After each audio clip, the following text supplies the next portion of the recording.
Crump with the Homewood-Flossmoor Chronicle. Welcome to Meet the Candidates, our effort to introduce the community to the people who will be on local government board ballot for April 1st. Today we're talking with Dr. Carolyn Griggs, who is currently the president of the Flossmoor District 161 Board of Education. So Carolyn, I wonder if you could just tell us a little bit about your history on the board and why you're running again. Sure. So I've been on the board for 8 years, so 2 terms. I love this work. My professional background is education. I was a teacher for 10 years, and currently I'm the Dean of the College of Education at National Louis University. And I feel like I still have something to offer. I feel like education is really important to me, the preparation of teachers and superintendents and principals, and working alongside community members to make the best district possible is something that is important to me still. Okay, so you still have some more to do, Still to accomplish. Yep, more to offer. Are there some things that are high on your list of priorities for if you win another term?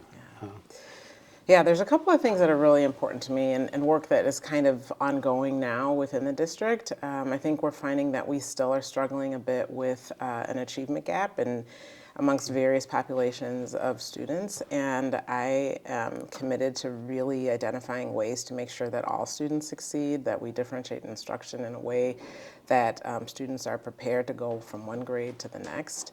And I also am kind of growing concerned with the need for students to be technologically prepared for what's coming in the future. So that's another thing that is on my mind. And just making sure that community members and all stakeholders, everyone interested and committed to the district, that we have good communication and good transparency. So that everyone knows what's going on and how they can support and participate and engage with the great things that are happening in the district. I'm glad you mentioned technology. And there's one specific issue that I think bears on your concern about academic preparation and on the technological environment that students are in, and that's cell phones, which have become almost like the air we breathe for all of us. We all depend on them all day, every day. But they're a distraction, and I know the district has worked to try to implement new policies to kind of address the problem that may have for academics. How do you think the district is doing, and what's the next step for that?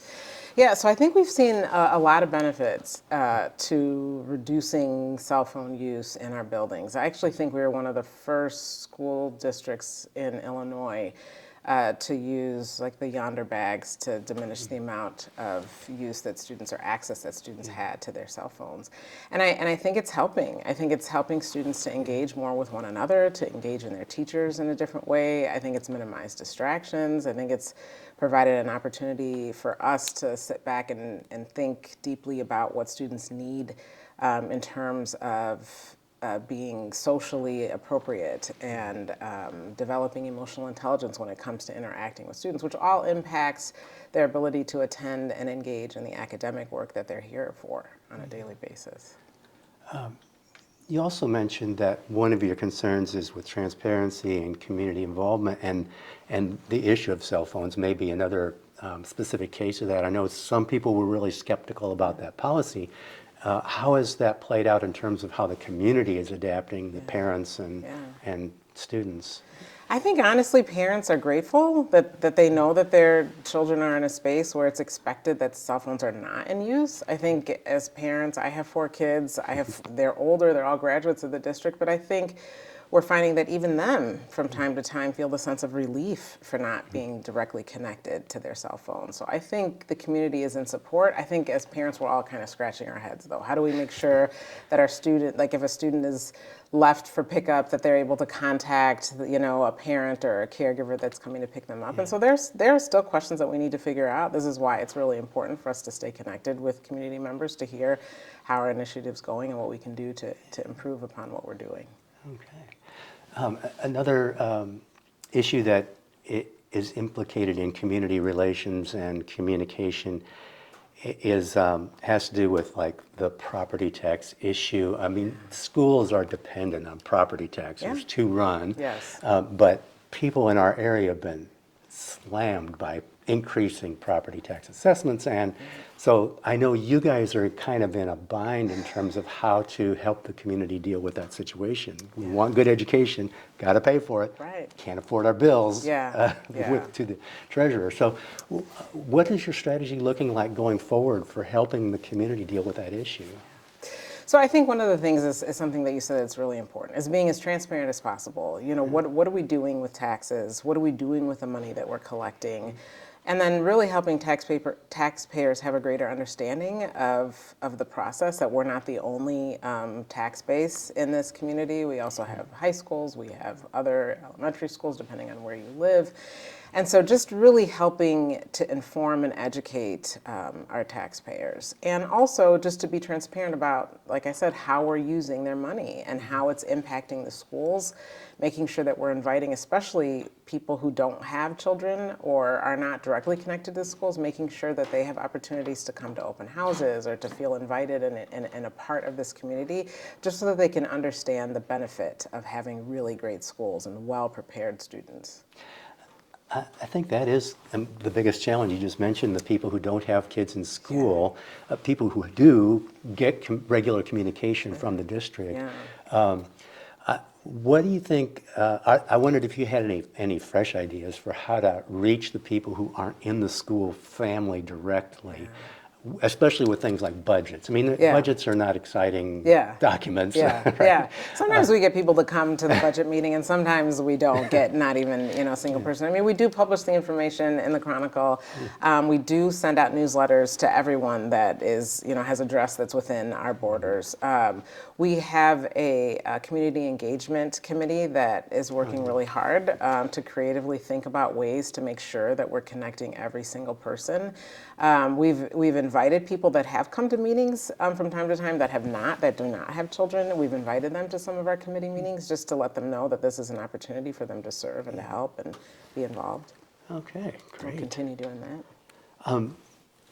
Related to, because it's a big ticket item, is how to keep facilities running well and improving them. I know we've got a big project at Heather Hill School that's started. I wondered if you could talk a little bit about what's going on at Heather Hill, and then maybe what's next for the other buildings, and what kind of investment is the district having to make? Yeah, it's a hefty investment, but we think it's so important. So one of the things that we're doing across all of our schools is really what we're calling a refresh, which is kind of like an upgrade to the furniture and the materials that are within every classroom.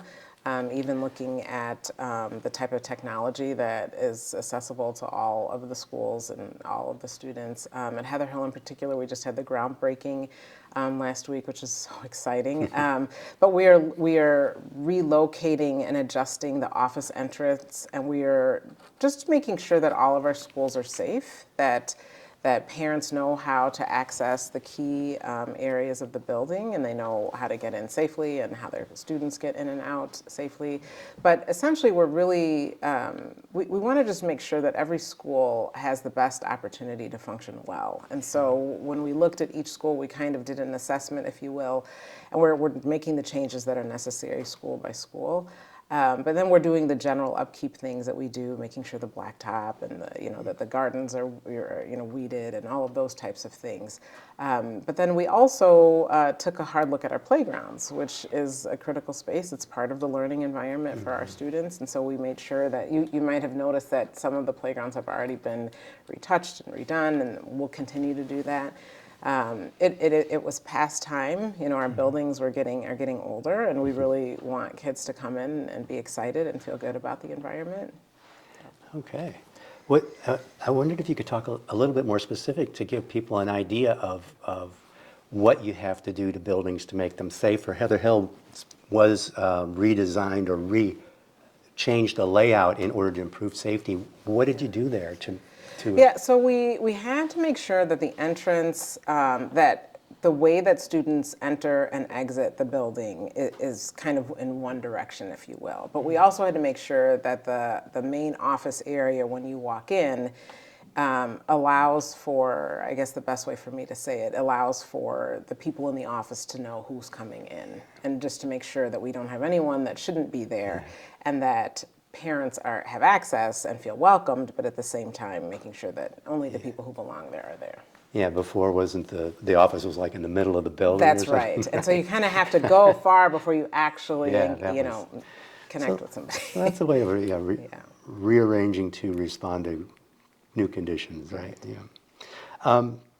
Another specific issue that has been on the community's mind a lot in the last year that I thought we could revisit briefly was the detention basin that the village built last summer. And I know that was contentious at times, and some people challenged the school district, the board, on its decision to sell that land and enable the village to build the basin. But it's built now, and I wondered, there have been some talk about how to improve safety. What is the board talking about now, and what do you think might come next in terms of just monitoring that space, since it's right next to Heather Hill School? Yeah. Yeah, so thank you for raising this. And I think this is one of the issues in my 8 years that I lost quite a bit of sleep over, just because I know as a parent, I know how worried we get, and I feel like it's my responsibility, not only as president of the board, but a member of the board, to make sure that every single student in District 161 is safe. And I visited the site quite a bit, probably more than I needed to, just driving by, just making sure, and then, constantly checking in with the superintendent just to make sure, what's this? I see this, how is this happening? And now I just was there last week, so I got to see the fence, and I got to see what everything looked like. And it's something that we will continue to monitor. We will, use our folks to monitor what's happening. We will continue to connect with the village to make sure that they are doing the monitoring they need to. And I also think it's an opportunity for our students, not just at Heather Hill, all the other districts, to really understand and see some of the native grass and the native plants that are going to be built, that are going to be planted there. I asked about the possibility of having docents, so students can give folks tours, so that they can kind of own that space and have an opportunity to feel pride in this area that is going to change and evolve over time, especially as it starts to grow.